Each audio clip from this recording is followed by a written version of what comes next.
ओम शांति। 20 फरवरी की बाबा की मुरली। मीठे बच्चे, अब विकारों का दान दो तो ग्रहण उतर जाए और ये तमो प्रधान दुनिया सतो प्रधान बने। प्रश्न, तुम बच्चों को किस बात से कभी भी तंग नहीं होना चाहिए?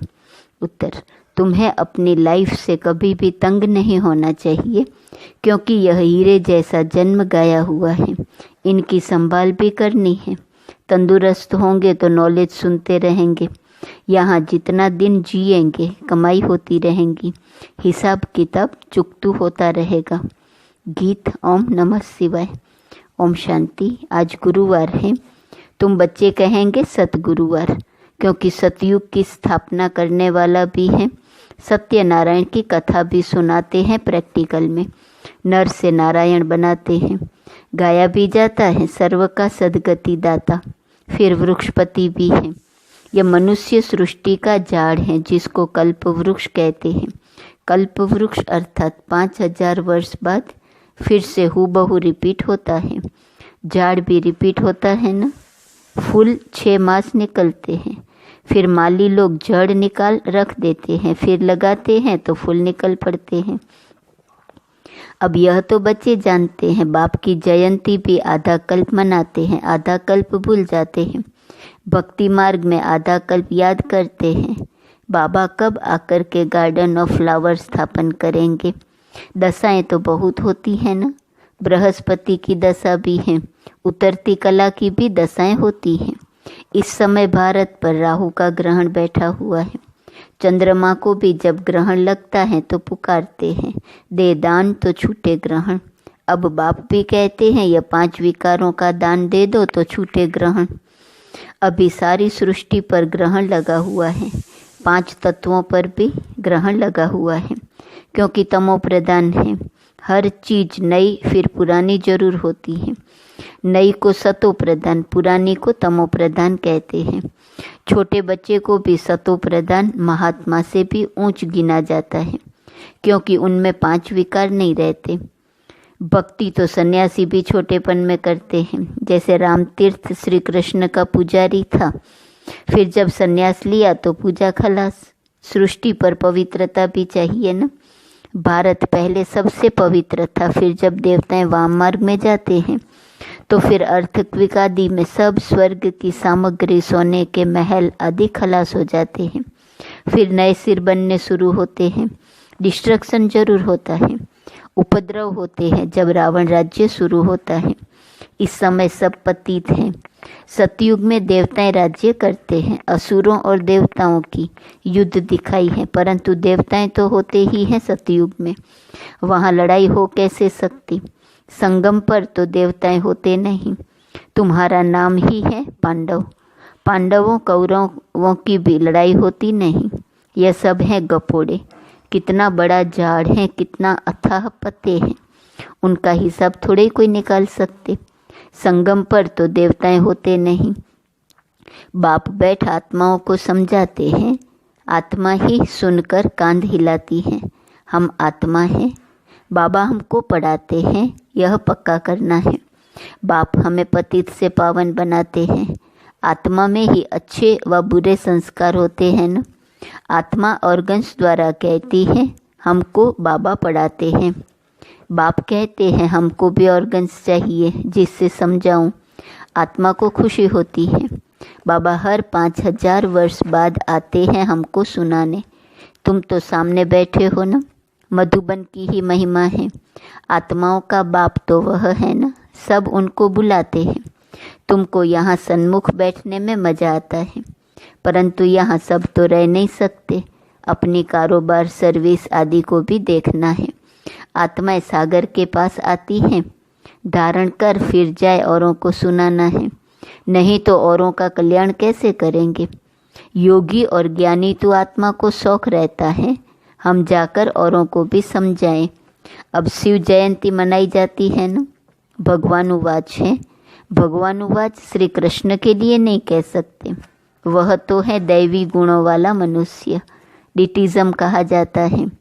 अब बच्चे यह तो समझ गए हैं कि अभी देवी देवता धर्म नहीं है, स्थापना हो रही है। तुम ऐसे नहीं कहेंगे कि हम अभी देवी देवता धर्म के हैं। नहीं, अभी तुम ब्राह्मण धर्म के हो। देवी देवता धर्म के बन रहे हो। देवताओं का परछाया इस पतित सृष्टि पर नहीं पड़ सकता है। इसमें देवताएं आ न सके। तुम्हारे लिए नई दुनिया चाहिए। लक्ष्मी की पूजा करते हैं तो घर की कितनी सफाई कर देते हैं। अब इस सृष्टि की भी कितनी सफाई होनी है। सारी पुरानी दुनिया ही खत्म हो जानी है। लक्ष्मी से मनुष्य धन ही मांगते हैं। लक्ष्मी बड़ी या जगत अम्बा बड़ी? अम्बा के मंदिर भी बहुत हैं। मनुष्यों को कुछ भी पता नहीं है। तुम समझते हो लक्ष्मी तो स्वर्ग की मालिक, और जगत अम्बा जिसको सरस्वती भी कहते हैं वही जगत अम्बा फिर ये लक्ष्मी बनती है। तुम्हारा पद ऊंच है, देवताओं का पद कम है। ऊंचते ऊंच तो ब्राह्मण चोटी है ना। तुम हो सबसे ऊंच। तुम्हारी महिमा है सरस्वती जगत अम्बा। उनसे क्या मिलता है? सृष्टि की बादशाही। वहाँ तुम धनवान बनते हो, विश्व का राज्य मिलता है। फिर गरीब बनते हो, भक्ति मार्ग शुरू होता है। फिर लक्ष्मी को याद करते हैं। हर वर्ष लक्ष्मी की पूजा भी होती है। लक्ष्मी को हर वर्ष बुलाते हैं। जगत अम्बा को कोई हर वर्ष नहीं बुलाते हैं। जगत अम्बा की तो सदैव पूजा होती ही है। जब चाहे तब अम्बा के मंदिर में जाए। यहाँ भी जब चाहो जगत अम्बा से मिल सकते हो। तुम भी जगत अम्बा हो ना। सबको विश्व का मालिक बनने का रास्ता बताने वाले हो। जगत अम्बा के पास सब कुछ जाकर मांगते हैं। लक्ष्मी से सिर्फ धन मांगते हैं। उनके आगे तो सब कामनाएं रखेंगे। तो सबसे ऊंच मर्तबा तुम्हारा अभी है। जबकि बाप के आकर बच्चे बने हो। बाप वर्षा देते हैं। अभी तुम हो ईश्वरीय संप्रदाय, फिर होंगे दैवी संप्रदाय। इस समय सब मनोकामनाएं भविष्य के लिए पूरी होती हैं। कामना तो मनुष्य को रहती है ना। तुम्हारी सब कामनाएं पूरी होती हैं। यह तो है आसुरी दुनिया। बच्चे देखो कितने पैदा करते हैं। तुम बच्चों को तो साक्षात्कार कराया जाता है। सतयुग में कैसे श्री कृष्ण का जन्म होता है। वहाँ तो सब कायदेशीर होता है। दुख का नाम नहीं रहता। उनको कहा ही जाता है सुखधाम। तुमने अनेक बार सुख में पास किया है। अनेक बार हार खाई है और जीत भी पाई है। अभी स्मृति आई है कि हमको बाबा पढ़ाते हैं। स्कूल में नॉलेज पढ़ते हैं, साथ साथ मैनर्स भी सीखते हैं ना। वहाँ कोई इन लक्ष्मी नारायण जैसे मैनर्स नहीं सीखते हैं। अभी तुम दैवी गुण धारण करते हो। महिमा भी उनकी ही गाते हैं, सर्वगुण संपन्न। तो अभी तुमको ऐसा बनना है। तुम बच्चों को अपनी इस लाइफ से कभी तंग नहीं होना चाहिए, क्योंकि यह हीरे जैसा जन्म गाया हुआ है। इनकी संभाल भी करनी होती है। तंदुरुस्त होंगे तो नॉलेज सुनते रहेंगे। बीमारी में भी सुन सकते हैं। बाप को याद कर सकते हैं। यहाँ जितना दिन जिएंगे सुखी रहेंगे, कमाई होती रहेंगी, हिसाब किताब चुकतू होता रहेगा। बच्चे कहते हैं बाबा सतयुग कब आएगा, ये बहुत गंदी दुनिया है। बाप कहते हैं अरे पहले कर्मातीत अवस्था तो बनाओ। जितना हो सके पुरुषार्थ करते रहो। बच्चों को सिखलाना चाहिए कि शिव बाबा को याद करो। यह है अव्यभिचारी याद। एक शिव की भक्ति करना, वह है अव्यभिचारी भक्ति, सतो प्रधान भक्ति। फिर देवी देवताओं को याद करना, वह है सतो भक्ति। बाप कहते हैं उठते बैठते मुझ बाप को याद करो। बच्चे ही बुलाते हैं हे पतित पावन, हे लिबरेटर, हे गाइड। यह आत्मा ने कहा ना। बच्चे याद करते हैं, बाप अभी स्मृति दिलाते हैं। तुम याद करते आए हो, हे दुख हरता सुख करता आओ। आकर दुख से छुड़ाओ, लिबरेट करो, शांति धाम में ले जाओ। बाप कहते हैं तुमको शांति धाम में ले जाऊंगा, फिर सुख धाम में तुमको साथ नहीं देता हूँ, साथ अभी ही देता हूँ। सभी आत्माओं को घर ले जाता हूँ। मेरा अभी पढ़ाने का साथ है और फिर वापस घर ले जाने का साथ है। बस मैं अपना परिचय तुम बच्चों को अच्छी रीति बैठ सुनाता हूँ। जैसे जैसे जो पुरुषार्थ करेंगे उस अनुसार फिर वहाँ प्रारब्ध पाएंगे। समझ तो बाप बहुत देते हैं, जितना हो सके मुझे याद करो तो विकर्म विनाश होंगे और उड़ने के पंख मिल जाएंगे। आत्मा को कोई ऐसे पंख नहीं है, आत्मा तो एक छोटी बिंदी है।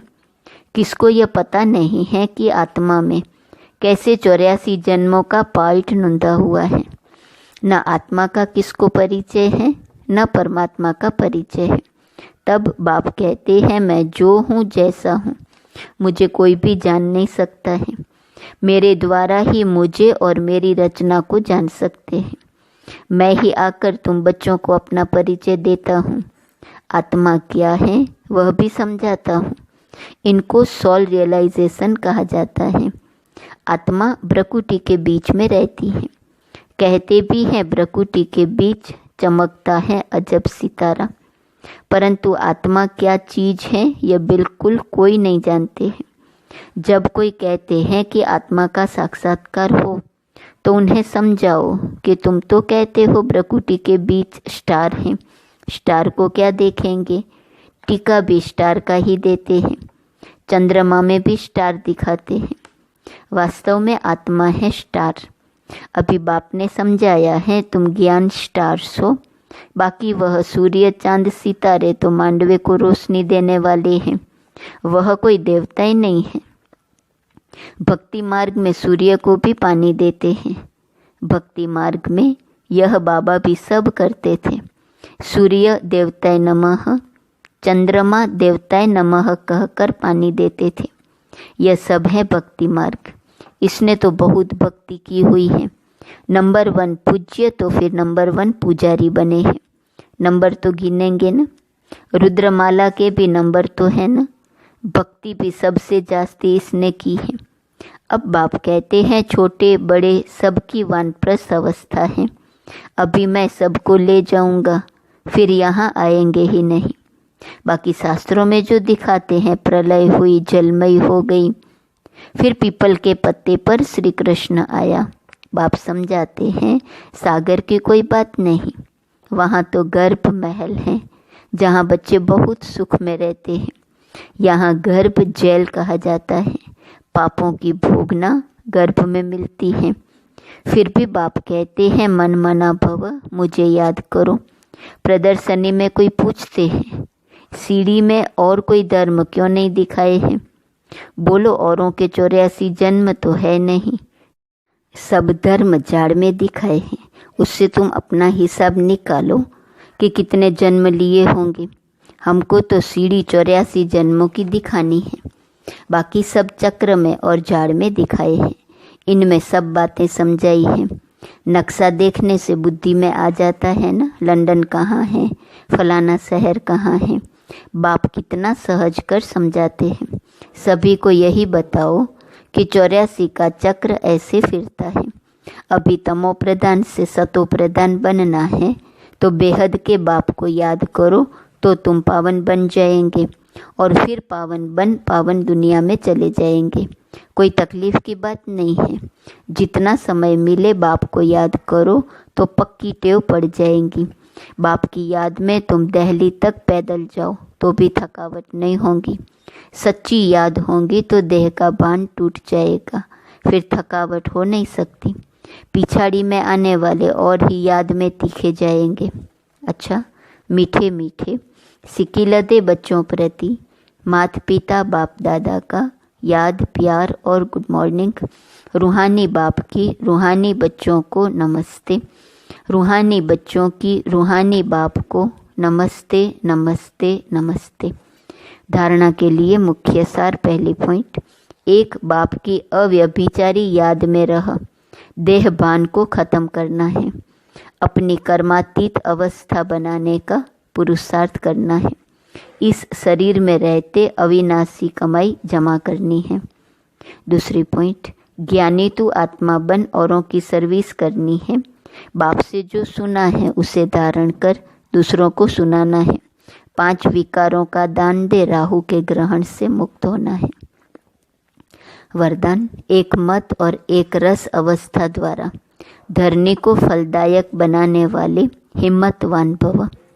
जब आप बच्चे हिम्मतवान बनकर संगठन में एक मत और एक रस अवस्था में रहते व एक ही कार्य में लग जाते हो तो स्वयं भी सदा प्रफुल्लित रहते और धरनी को भी फलदायक बनाते हो।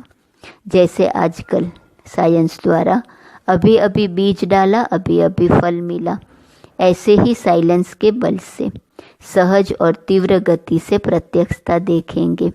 जब स्वयं निर्विघ्न एक बाप की लगन में मग्न, एक मत और एक रस रहेंगे तो अन्य आत्माएं भी स्वतः सहयोगी बनेंगी और धरनी फलदायक हो जाएंगी। स्लोगन: जो अभिमान को शान समझ लेते वह निर्माण नहीं रह सकते। आज का स्वमान है, मैं मिलनसार आत्मा हूँ। अव्यक्त इशारे की पॉइंट 20 फरवरी। एकांतवासी और रमणीकता दोनों शब्दों में बहुत अंतर है, लेकिन संपूर्णता में दोनों की समानता रहे। जितना ही एकांतवासी उतना ही फिर साथ साथ रमणीकता भी हो। एकांत में रमणीकता गायब नहीं होनी चाहिए, दोनों समान और साथ साथ रहे। अभी अभी एकांतवासी, अभी अभी रमणीक। जितनी गंभीरता उतना ही मिलनसार भी हो। मिलनसार अर्थात सर्व के संस्कार और स्वभाव से मिलने वाला। ओम शांति।